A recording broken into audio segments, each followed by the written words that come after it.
Hey friends, we are in the kitchen today because it is hot.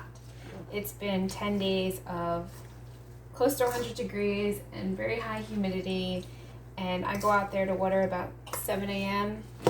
because it's already 80 degrees and 90% humidity, and I have to take numerous cold showers. So we had one successfully big Napa cabbage in the garden. It was Baker Creek's giant cabbage. It wound up being like a Napa, so I figured I would make some kimchi with it because I had carrots. We have a lot of onions that came in. We have a lot of garlic that came in, and I knew that I had some jalapenos or serranos in the freezer. So all I did was I first of all soaked this cabbage for 2 days in salt water because I knew that there was bug damage on it and I did not want to be fermenting worms in my kimchi. So it already got a lot of salt treatment just from that. And then this morning I shredded it. I added more salt to my bowl. So there's a lot of liquid in here, and that's not because I actually put that in there. This is what the cabbage released. And then I had time to shred my carrots, some ginger, some garlic, our onion from the garden. Ginger is not from the garden. The hot peppers are from last year's garden, and I had them in the freezer, so I need to use them up. And now we're just gonna bottle it up into half-gallon mason jars. You'll see I have my funnel on top. I don't want to touch this because I actually already have burning on my hands from cleaning the counters after I food process everything. But all you do is you just put everything in the food processor in the amounts that you want. So again, this is one large head of cabbage. You can see how much it actually liquefies down to, because the salt pulls all of the water out of it, and that it creates your brine. So I'm not actually creating a different brine because the brine has been created essentially just by having this cabbage soak in salt extensively the last few days. So it already has broken down very nicely. I don't need to create a brine. Again, like I said, I just quickly food processed the rest of the ingredients in here. I also made a Asian style coleslaw with the other head of cabbage that I had, again using some homegrown onions, some homegrown garlic. These carrots that I do not have luck growing carrots this year. I did not have luck growing a lot of things due to drought, pests, wacky weather. So then I'm going to, once this is filled, I will then pour the brine over the vegetables. You want to make sure that your vegetables are fully submerged in the brine, because if they are not, you will have mold. Now I do have a tamper, a wooden tamper that I can be tamping this down with, which would be what you should do.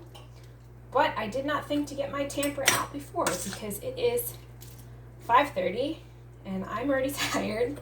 I've had another packed day, and the heat is just wears me down more so. I also feel some weather moving in, but I'm going to pack these pretty generously because I don't want to make more than the 2 quarts. I don't have room to make more than the 2 quarts.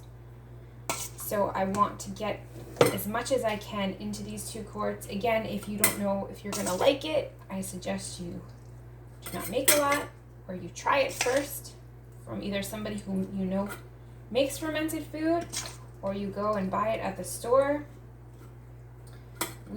I know that we like this. My husband doesn't really like too spicy. I don't really like too spicy, but I do have friends who will love this if it's extra spicy.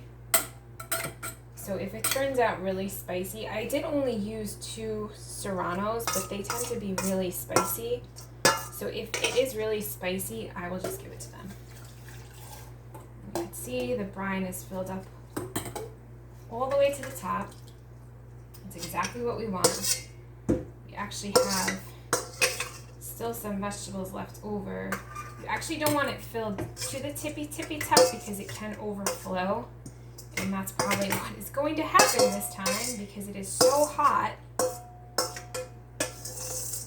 But I'm going to make sure to put this on a plate so that if it overflows, it does not make a huge mess.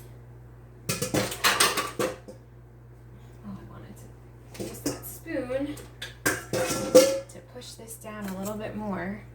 So when you are making ferments, you want to make sure that one, your utensils are really clean and your jars are really clean and your produce is really fresh, because if your produce is not fresh, it will tend to mold or it will get really soggy. So I'm not going to put the mason jar lids back on. I have one of these. I don't remember the brand of it. It doesn't say it on here, I don't think. Maybe it does and I can't read it. I don't know. So you can put the date when you started this. So we started, I think today is the 13th. So I'm going to move this to the 13th so that I know that that's when I started it. Or you could just say day 1, right? Because today is day 1. But it has like a nipple top, and that is how the gas release. And then I also have these. These are I don't remember what these are called either. I will link it below. These are so old that they don't even make them. I don't even think that this company makes it anymore. But basically, so you fill this with water up to the line. And it makes it so that the gas escapes. That is going to, once it's fermenting, it's releasing gas, and that escapes out through this top, and then it does not mold your vegetables. The reason I'm using these tops is in the wintertime I don't, because it is cooler and it can be less humid, although we live on an island. But in the summertime, and like now, it is very, very hot. So, and it's very hot, it's humid, it's hard to keep the house cool. So I'm going to keep these in the corner back here. I don't have any other ferments going other than I've got my cherry pit apple cider vinegar, which turns a really nice, pretty red color.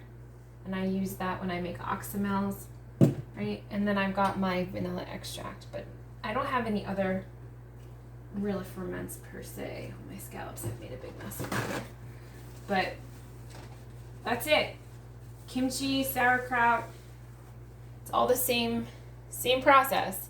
You take whatever you have, you food process it, you add salt to create a brine. You could make a brine if you want. I like to take the easy way out, right? So this is why I do it this way, because it sits, it creates its own brine. It's less work for me. If you did notice it getting moldy, that means you don't have enough salt, but I added, again, it's been sitting in salt for 2 days. So and I added more salt to it this morning. So it liberally had a lot of salt. I think it's usually like 2 tablespoons per pound of cabbage. I don't know. There is a science to it, but I've been doing it so long that I can eyeball it. So find a recipe that sounds good and try it out and let me know how it works out. Talk to you soon.